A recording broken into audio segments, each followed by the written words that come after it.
Thinking of visiting Rome? From ancient wonders to mouthwatering cuisine, this city is unforgettable. In this video, I'm sharing our top 15 insider tips and things to avoid to help you save time, money, and stress in the Eternal City. We've explored Rome like locals and learned a few lessons the hard way. So whether it's your first trip or your fifth, this guide will make sure you experience the best of Rome without falling for the worst. Let's dive right in. The best time to visit Rome and when to avoid it. Let's kick things off with timing. The best time to visit Rome is in the spring months of April and May, or in the fall between September and October. Rome in summer? Hot, packed, sweaty. July and especially August can be unbearable with temperatures above 35 degrees Celsius, 95 degrees Fahrenheit, and many locals leave the city, which means some shops and restaurants close too. Instead, visit Rome in spring, April to early June, or autumn. The weather in spring is comfortable, and the city feels more balanced, still lively, but not overwhelming. November and early December are great too if you prefer cooler temperatures and fewer crowds. Winter is quiet and hotel prices drop.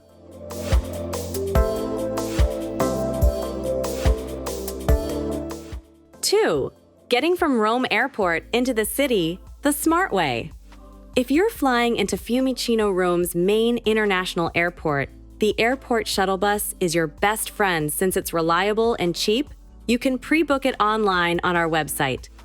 The fastest way is by the so-called Leonardo Express, and it goes non-stop to Termini Station in 32 minutes. For the train, you will pay around 14 euros. As a third alternative, you can take the regional train if you're staying in Trastevere or near Ostiense. It's slower, but costs just 8 euros. Lots of taxi drivers offer rides at the terminal exit, but they often overcharge. 3. Visiting Vatican museums and St. Peter's Basilica, what you need to know. The Vatican museums and St. Peter's Basilica are two of the busiest attractions in Rome, and for good reason. They're packed with centuries of art, history, and religion. But they also attract massive crowds. You should plan on spending at least half a day there. Admission to the Vatican is free. However, if you want to visit the Vatican museums and the Sistine Chapel, you have to pay an entrance fee. And don't forget the museum's dress code. Shoulders and knees covered, or you won't be allowed in. The waiting time at the entrance can be really tough. The fastest way to avoid the crowds is to skip the line by ticket. These tickets cost a few euros more and allow you to use a separate entrance. In general, Vatican tickets and guided tours sell out quickly, especially during peak season due to the large number of visitors. If you want to visit the Vatican, you should therefore plan ahead. St. Peter's Basilica is free, but you'll still have to pass security. If you make it there before 8 a.m., you will beat the crowds.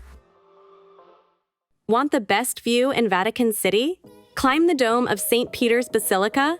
It's about 550 steps, or 320 by elevator, but the panoramic view of Rome and the Vatican is breathtaking. 4. How to visit the Colosseum and skip the lines. The Colosseum in Rome was once the scene of bloody gladiator fights and arena games. The huge amphitheater was built in 70 AD from travertine and could seat up to 50,000 spectators. It is one of the city's top attractions and is visited by millions of people every year. The waiting time at the entrance can be up to 2 or 3 hours, especially during the high season. Therefore, we highly recommend to buy so-called skip-the-line tickets. In general, Colosseum tickets also include access to the Roman Forum and to the archaeological excavations of Palatine Hill. You will probably need to spend about 4 to 5 hours for your visit.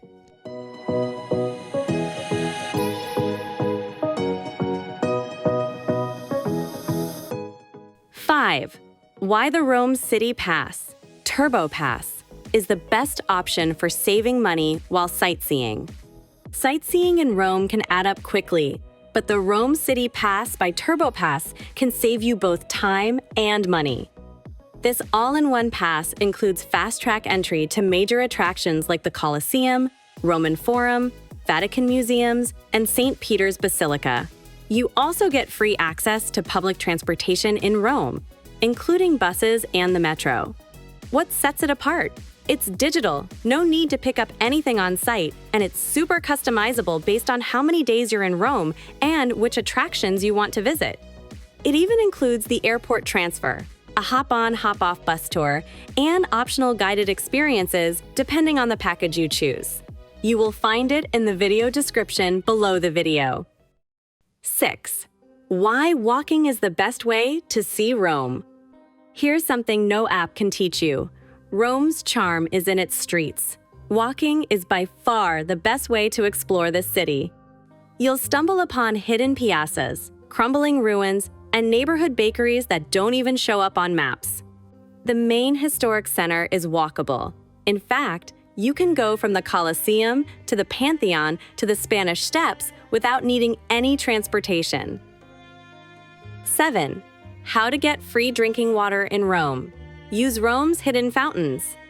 Don't waste your money buying bottled water in Rome. The city has over 1,500 Nasoni fountains that provide clean, cold drinking water 24/7. They're shaped like little iron noses and can be found everywhere from major piazzas to side streets. The water is perfectly safe and delicious. Pro tip: cover the spout with your finger and water will shoot up through the top, creating a perfect mini drinking fountain. 8. Taking a taxi in Rome. What no one tells you. Taxis in Rome are fine if you know the rules. Always take an official white taxi with a meter and an SPQR badge. These can be found at taxi stands or ordered via apps like FreeNow. Don't hail random cabs on the street and never accept rides from guys who approach you near airports or train stations. It's either a scam or overpriced. 9. The pickpocket scam you don't see coming. Pickpockets in Rome are professionals. They work in teams, often dressed like tourists, or pretending to offer help. One distracts you maybe with a map or by accidentally bumping into you, while another goes for your bag or pocket. Be especially cautious at Termini Station, on crowded buses, and around major attractions like the Colosseum and Vatican museums. Another common scam? Ticket resellers standing in front of these landmarks. They'll try to sell you tickets often at inflated prices or with vague promises. Tip number 10. Why getting up early saves you a lot of time in Rome.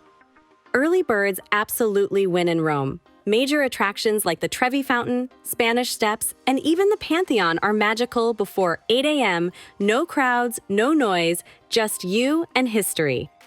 You'll also avoid the midday heat and get better light for photos. Plus, some sites like the Vatican open super early for those who book ahead.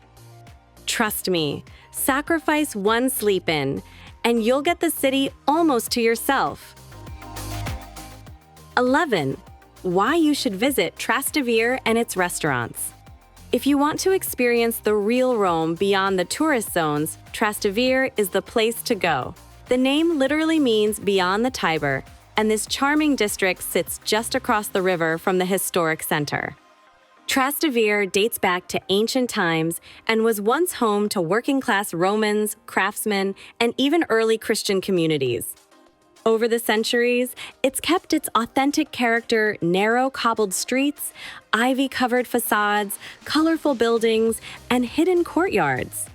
It feels more like a village than a capital city neighborhood. During the day, it's relaxed and picturesque. You'll find locals walking their dogs, hanging laundry across alleys, and chatting in sun-drenched piazzas. But by night, Trastevere comes alive with buzzing bars, trattorias, and street performers lighting up the scene. It's also one of the best places in Rome for authentic Roman food. Look for restaurants filled with locals. 12. Don't miss the Pantheon, but know when to go. the Pantheon is one of Rome's most impressive and best-preserved ancient buildings. Originally a Roman temple, it's nearly 2,000 years old and now serves as a church and the burial place of kings and Renaissance artist Raphael. It's recently become a paid attraction, so you now need a ticket to enter just €5 if booked online. But expect long lines if you wait until you're there. That's why it's best to book ahead or visit early in the morning before the tour groups arrive. Inside, don't forget to look up its unreinforced concrete dome. With the oculus is an architectural masterpiece that still amazes engineers today. And the light beam that pours through the oculus, it was designed to line up with the doorway during special times of year. Even if you've seen the Colosseum and Vatican, the Pantheon is the place that really connects you to the ancient soul of the city. On to tip number 13. Visit Villa Borghese, Rome's most beautiful park. Need a break from the buzz of the city? Villa Borghese is the perfect escape. It's a massive park with fountains, sculptures, bike rentals, and panoramic views over Piazza del Popolo. Don't miss the Galleria Borghese, which holds masterpieces by Bernini, Caravaggio, and Raphael. You'll need to book tickets in advance.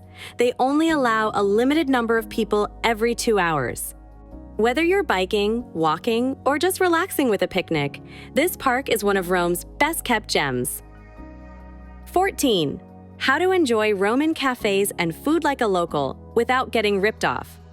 Food in Rome is a huge part of the experience. And the good news is, you don't have to spend a fortune to eat really well. But you do need to know a few local habits to avoid overpriced or underwhelming meals. Let's start with coffee. In Rome, locals drink espresso quickly, standing at the bar. If you sit down at a table even just for a cappuccino, it could double or triple the price. So, unless you're resting your feet, join the locals at the counter for a quick and cheap caffeine fix. Tip 15. Roman food etiquette and how to eat like a local. Eating in Rome isn't just about what's on your plate, it's also about how you do it. The locals have their own rhythm and rules when it comes to food, and if you follow them, you'll blend right in. Bread isn't free, and it usually comes with a small coperto cover charge of €1 to €3 per person. When ordering water, you'll be asked, naturale o frizzante? That's still natural or sparkling. And don't expect free tap water restaurants usually only serve bottled water. Tipping isn't mandatory, but rounding up or leaving a couple of euros for good service is appreciated. There you have it, 15 tips that will make your Roman holiday way smoother, cheaper, and way more enjoyable. If this video helped you out, give it a like and subscribe for more smart travel tips from Rome. Remember, when in Rome, travel smart, rise early, eat well, and explore on foot.